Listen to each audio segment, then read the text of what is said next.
Good morning, everybody. This is Stephen Pugh of the Home Bible College. It's May the 2nd, and we're going to take a look at a new book today, the second book of Kings, and we're reading in chapter 1. Now, in 2 Kings, we have a continuation of the story which began in the first book of Kings. We have the end of Elijah's ministry and the beginning of Elisha's ministry. So, first thing we discover is that Elijah predicts Ahaziah's death.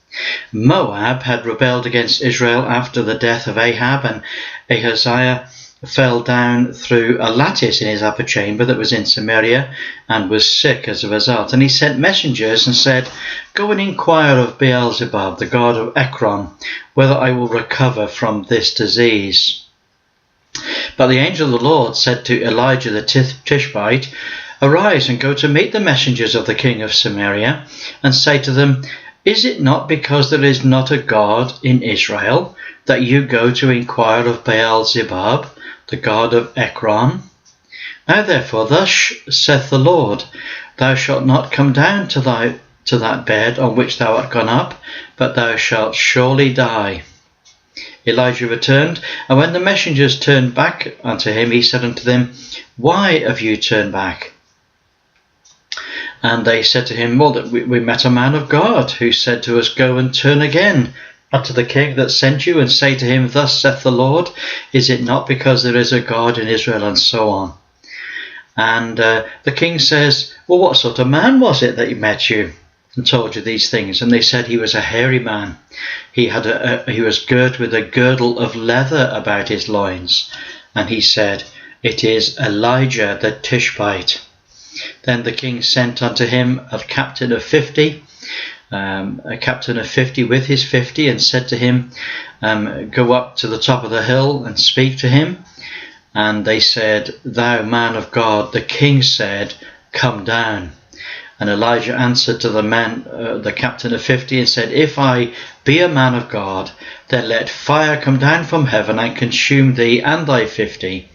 And that is exactly what happened. There did come down fire from heaven and consumed him and his 50. You see, one of the lessons we learn is never go to arrest a man of God. And then another one went up the mountain and said the same thing. He said, "Come down quickly." And Elijah said, "If I am a man of God, then let fire come down from heaven and consume thee and thy 50. And that's exactly what happened. So eventually the third captain is told to go up. When he arrives there, he says, "O man of God, I pray thee, spare my life and the life of these 50 thy servants. May we be precious in thy sight. Behold, there came down fire from heaven and burnt up the first two captains and the former 50s. And let our lives be precious in your sight." And the angel of the Lord said to Elijah, "Go down with him, do not be afraid." And he arose and went down with him unto the king. Elijah gives the king a very stern speaking to about what he'd done. And it says he died according to the word of the Lord which Elijah had spoken. And Jehoram reigned in his stead in the 2nd year, Jehoram the son of Jehoshaphat, king of Judah, because he had no son.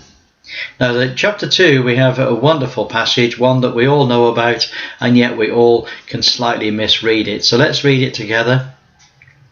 Elijah said unto Elisha, "Stay here, I pray thee, for the Lord hath sent me to Bethel. But Elisha said, As the Lord liveth, as my soul liveth, I will not leave thee." And so they went down together to Bethel. And when they were come down, the sons of the prophets that were at Bethel came forth to Elisha and said, "Knowest thou that the Lord will take away thy master from thy head today?" And he said, "Yes, I know it. Do not speak." And Elijah said unto him, "Elisha, stay here, I pray thee, for the Lord is going to send me to Jericho." And he said again, "As the Lord liveth, as my soul liveth, I will not leave thee." And so they came to Jericho. And then the sons of the prophets that were in Jericho said to Elisha, do you not realize that the Lord will take away your master from your head today? And he says, yes, I know, but don't speak about it. And Elijah said to him, stay here, and the Lord will send me to Jordan. And he said, as the Lord liveth, as my soul liveth, I will not leave thee. And the two went on. You see, Elisha was a devoted servant of Elijah, and he wasn't going to be leaving him. And the sons of the prophets went and stood to view afar off, and they stood by Jordan. And Elijah took his mantle, his large overcoat, and he wrapped it together, and he smote the waters, and they divided hither and thither. Elijah divided the waters of Jordan, so that they went over on dry ground. And it came to pass, when they'd gone over, that Elijah said to Elisha, ask what I shall do for thee before I be taken away from thee. And Elisha said, I pray thee, let a double portion of thy spirit be upon me. Now notice the little word there. The word spirit is not in capitals, it's small s, and it's not referring to the Holy Spirit. It's referring to the natural spirit and power and vigor of Elijah. And he said, well, that's a hard thing you've asked. He said, but he says, if you see me when I am taken from you, then it will be so. But if you don't see me, then it will not be so. And it came to pass, as they went on, from there, there appeared a chariot of fire and horses of fire, and it parted them asunder. So Elijah was on the one side of the chariot of fire, and Elisha was on the other side. And Elisha saw it, and he cried, my father, to chariot of Israel, and the horsemen thereof. And he saw him no more. And he took his own clothes and rent them into pieces. You see, Elijah went up to heaven in a whirlwind, in what we would call today a tornado. He went up in a tornado. He didn't go up in the chariot of fire. It was the chariot of fire that separated them both. And then we take up the next part, where Elisha comes back alone. He takes the mantle of Elijah that fell from him. He went back and stood on the bank of Jordan, and he took the mantle of Elijah that fell from him. He smote the waters, and he said, where is the God of Elijah? And when he'd smitten the waters, they parted, and Elisha went over. And all the sons of the prophet that looked down and viewed this incident, they said, the spirit of Elijah doth rest on Elisha. And that's my password for today. We all know of great men of previous generations and of previous days. It's possible that something of their spirit, not the Holy Spirit, but something of their spirit might rest upon us today. What a great hope that would be. And then we read the fact that Elisha brought about deliverance. You know, Elijah performed 4 great miracles, but Elisha, he performs 8 great miracles. And so Elisha has a double portion of the spirit of Elijah. On one occasion, they came to a particular city, and it was a pleasant city, but there was no water, and the ground was barren. So he said, bring me a new cruse and put some salt in it. And they brought it to him, and he went forth to the spring, and he cast in that salt there, and he says, thus saith the Lord, I have healed these waters. And then from now on there will be no more death or barren land. And so the waters were healed that day, according to the saying of Elisha, which he spoke. And another miracle was that Elisha was mocked by some boys. And there came forth little children out of the city, a whole group of little children. And they just came out to mock him. That's a serious matter, to mock a servant of the Lord, a prophet of the Lord. And they said to him, go up, thou bald head, go up, thou bald head. This is a terrible sin in Israel. And he turned back and looked upon them and cursed them in the name of the Lord. And there came forth 2 she-bears out of the wood and tore 42 of them, and they died. And then he went from there to Mount Carmel and then on to Samaria. These events are quite shocking and quite amazing when we even think about them. And then in chapter 3 we have Jehoram, the son of Ahab, reigned over Israel in Samaria, and he reigned for 12 years. Now notice what it says in verse 2. He wrought evil in the sight of the Lord, but not like his father and like his mother, for he put away the image of Baal that his father had made. Nevertheless, he cleaved unto the sins of Jeroboam, the son of Nebat, which made Israel to sin, and he departed not therefrom. And so what did the Lord do? To discipline Israel, the Lord brought Moab, and the Lord brought Edom into the land to bring discipline to Israel.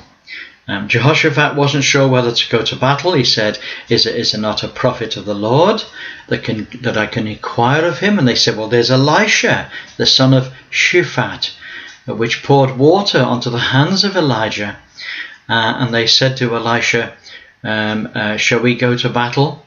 And he said, well, bring me a minstrel. What he means there is, bring me a joker. Bring me somebody that sings funny stories, somebody that tells jokes at court. Bring him to me. And he came, and when the minstrel played, the hand of the Lord came upon him. And the minstrel said this. He said, make this valley full of ditches, for thus saith the Lord, ye shall not see wind, neither shall you see rain, yet the valley will be filled with water, that you may drink, you and your cattle and your beasts. This is a very light thing in the sight of the Lord. He will deliver the Moabites into your hand, and you will smite every fenced city and every choice city, and shall fell every good tree, and you will stop the wells of water. You will mar every good piece of land with stones. And it came to pass in the morning, when the meat offering was offered, that behold, there came water by the way of Edom, and the country was filled with water. And when all the Moabites heard that the kings were come up to fight against them, they gathered and put them on the armour and upward and stood in the border. And they rose up early in the morning, and the sun shone upon the water, and the Moabites saw the water on the other side as red as blood. And they said, this is blood. The kings have surely slain, and they have smitten one another. Now therefore, Moab, to the spoil. And when they came to the camp of Israel, the Israelites rose up and smote them, so that they fled before them, and they went forth, smiting the Moabites, even into their country. And they beat down the cities, and on every piece of good land they cast every man his stone, and filled it. And they stopped all the wells of water, felled all the good trees. Only in Kirth Hareseth left they stones thereof. Howbeit the slingers went about and smote it. And when the king of Moab saw that the battle was too sore for him, he took with him 700 men that drew swords to break through unto the king of Edom, but he could not break through. So he took his eldest son, that he should have reigned in his stead, and offered him for a burnt offering upon the wall. And there was great indignation against Israel, and they departed from him and returned to their own land. You see, these kings were superstitious, and they believed in human sacrifice. This was one of the reasons why God was disciplining this country. And the thing that he did brought such horror that the people even turned away from their king. What a sad passage. What a glorious commencement to Elijah's ministry. Well, God bless you. Look forward to speaking to you again tomorrow. Have a wonderful day. Bye for now.